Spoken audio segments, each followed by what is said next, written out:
Hello, my friends. I'm glad to be with you, and thank you so much for being here and tuning in to watch this video. If you're here from TikTok, welcome and thank you so much. Please subscribe to this channel, to my YouTube channel, because I'll be posting regularly here, especially when it comes to sensitive issues and politics. I will try YouTube for a little bit and see if they're as sensitive as TikTok. But we will see. I think I'll post on both platforms and see which one works better for me. I wanted to update you on what's going on in the Gulf and the so-called negotiations between Iran and Trump. There's a lot going on.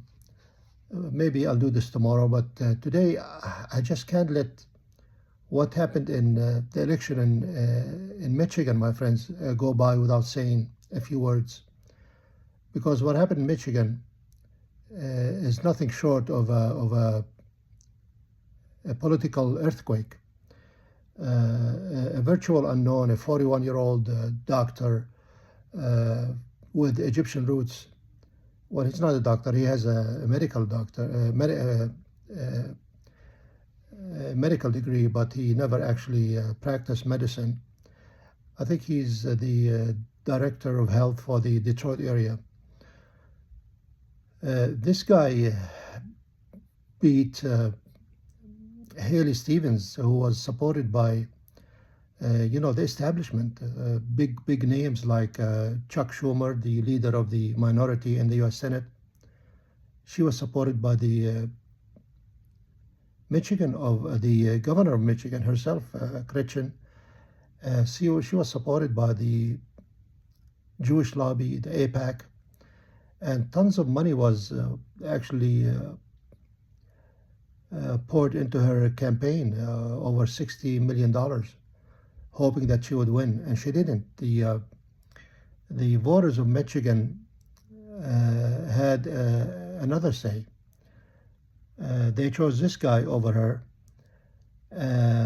because, and this guy, he's known for his opposition to Israel and what Israel is doing to the Palestinians. Every time he speaks, he calls for terminating military aid to Israel. And so, the voters in Michigan like that.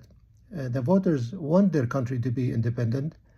They don't want to see their tax dollars go to support the Israeli military machine and to support their colonial ambitions and expansion. And so the voters liked this guy, and they chose him, and they elected him over Haley Stevens. And ever since that happened, my friends, the right-wing media, the racist elements, even Trump himself just did not leave this guy alone. They kept ridiculing him and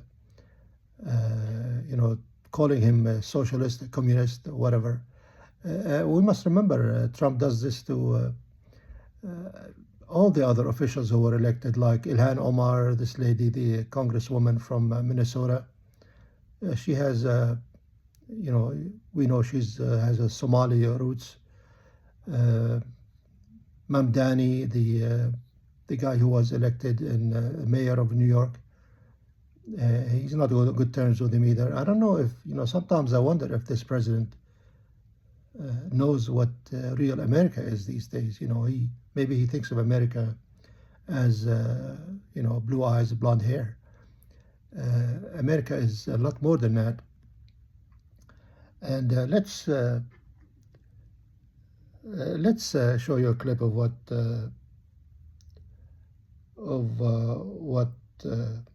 Trump said. Let's listen to this.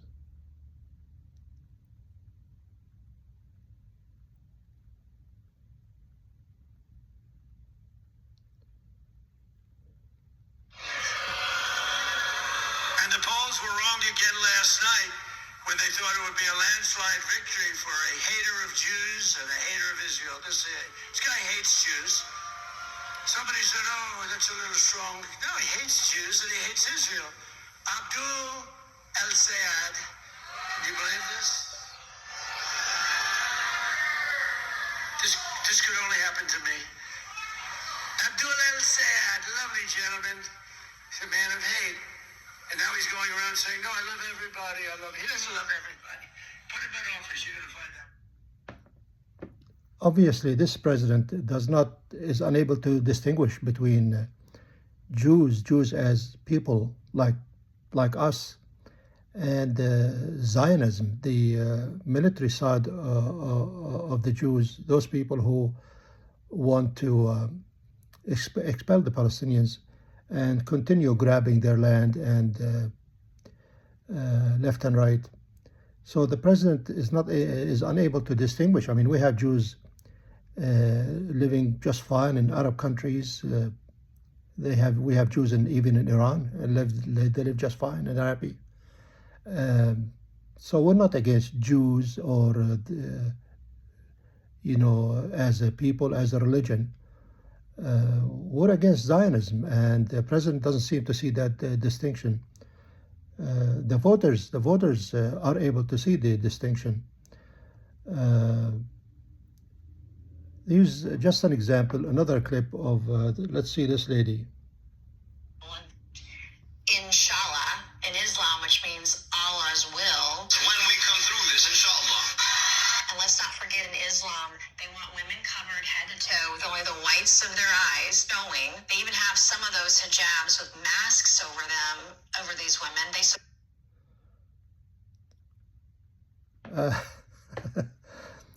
This woman can't even translate 2 words of Arabic. What the man said, inshallah, means God's willing. I mean, God willing. I say God willing every day. I am sure Americans and all people everywhere say God willing. She said God willing. She said it means God's will, and there's a difference between the two. So if you can't translate 2 words of Arabic, you shouldn't come here and lecture us about dress code and what people should dress, and what is it of your business if they want to cover themselves and show only their eyes? Why do you care? If a guy wears something, I have this thing I always wear on my head because I'm proud of it. And on TikTok the other day, a guy just made a comment on one of my videos. He said, terrorist, just one word. He accused me of being a terrorist. He doesn't know anything about me. He judged me just because I wear this. He doesn't know that I just started a YouTube channel, Salam on Earth. Salam means peace. Peace on earth. This is what we're calling for. We want peace. We want just peace for everybody. We want everybody to be happy and free. But the bottom line is, this is it. This is if Trump respects, he always brags about democracy. If those people, so his supporters, talk about democracy, respect the democratic process. And these guys who won the election, they're hardworking people. They pay their taxes. They follow the law. They campaigned hard. And guess what? They were elected. The people liked them and voted for them. And you ought to respect that if you respect democracy and if you like democracy. This is the outcome of the democratic process. You ought to respect that. But it seems to me what the voters are telling Trump is that, we listened long enough to your lies and all your crap, and now it's time that you start listening to us. I hope to see you next time. Bye.